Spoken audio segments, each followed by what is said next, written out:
The Story of Asiyah, I'm Home, authored by Phiilips. The Moon and the Sky. My blog, The Story of Asiyah, is being adapted into an animated series. Jonathan and Chelly are more in love than ever. Garrett is selling out tickets for the spiritual retreats he spearheads all over the world. Mike is now the owner and operator of his own photography studio on the Upper East Side. Jamie found love too, a high-level soulmate, and her Reiki practice is booming. Did I mention my blog is being adapted into an animated series? The power was dormant within me this entire time. I had the power to make the changes I desired this whole time. I possessed the power my entire life. I was addicted to the pity I granted to myself. No one else ever emotionally tended to me. As a child, I was taught my emotions did not matter. Therefore, I hid my emotions from others and myself. The only emotions I allowed myself to feel were sorrow. This has changed. Hey Asiyah, what do you have planned for the night? Mike asked me as I print myself in preparation for my day. You know, the things authors with works adapted into animated series do. I reply to Mike. Mike says, well, I hope you can make time in your busy schedule to meet me back here, let's say around 8 p.m. I need your help with something.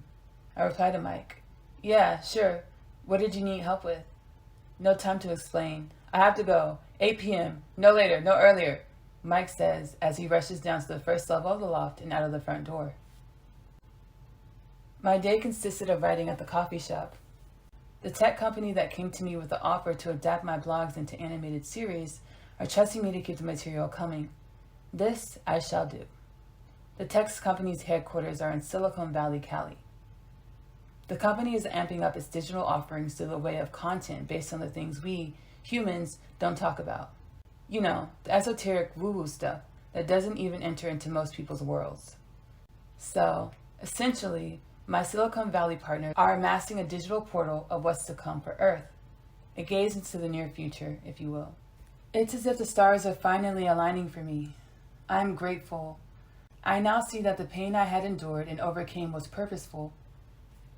I did not see it then, but I'm glad I did not give up.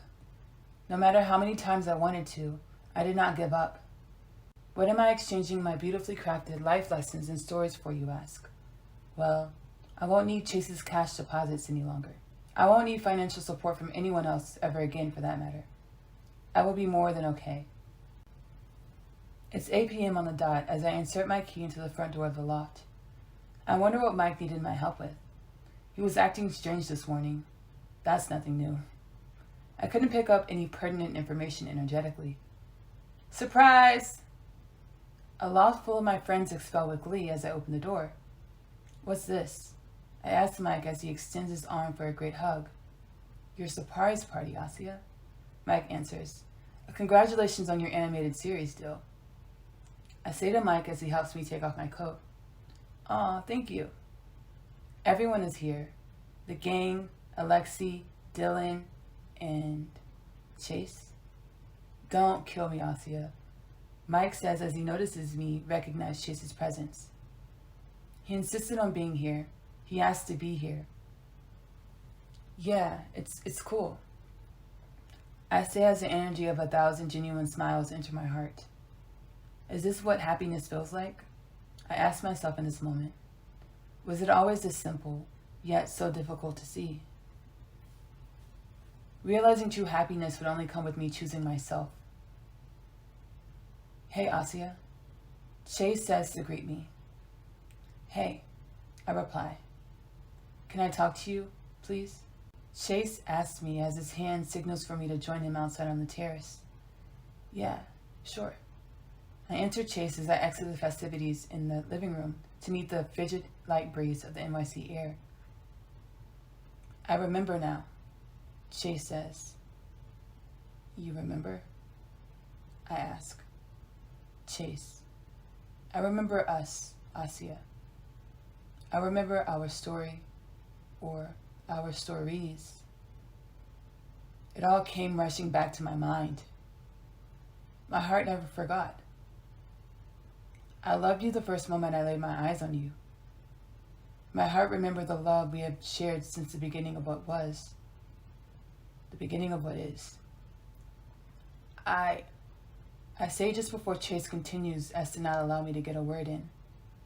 Don't say anything, please. Just listen. We haven't realized our love the way our love deserves to be held. We can be the ones to change this. Do you want to change this with me, Asiyah?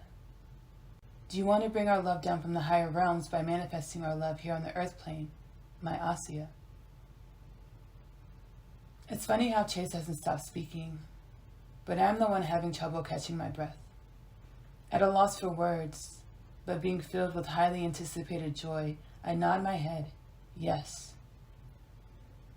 Can I take you somewhere? Chase responds to my yes. We step out onto the rooftop of a Parisian restaurant where dinner for two is staged. Red roses, white lilies, baby's breath, white candles, and white string lights are adorned, adding a glow to the warm darkness of the Paris, France night. After you, Chase says as he guides me to my seat at the table. All of this for me? I ask Chase. Chase, do you see the moon up there? Chase points at the luminescent moon radiating next to the Eiffel Tower. Yes, I reply. Chase to myself as he burns holes into my corneas with the gaze of his eyes into mine. The way the moon shines is almost comparable to the light you have emitted into my life and the life of many others. Do you know this, my Asiyah? I say, again lost for words.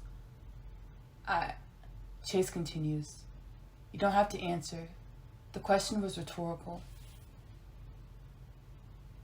I'm telling you that you have a hard time seeing yourself.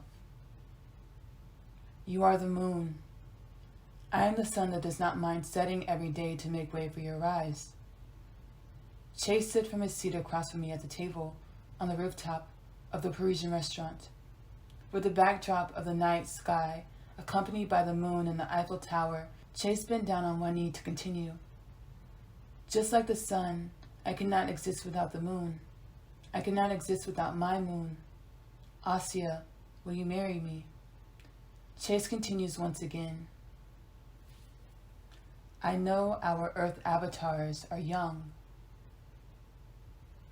but our souls are ancient.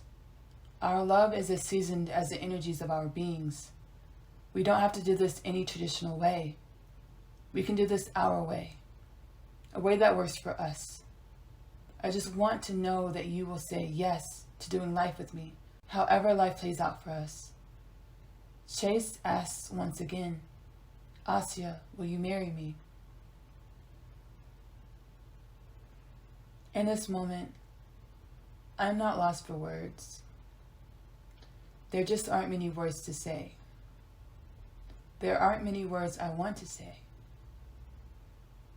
Yes, I answered Chase.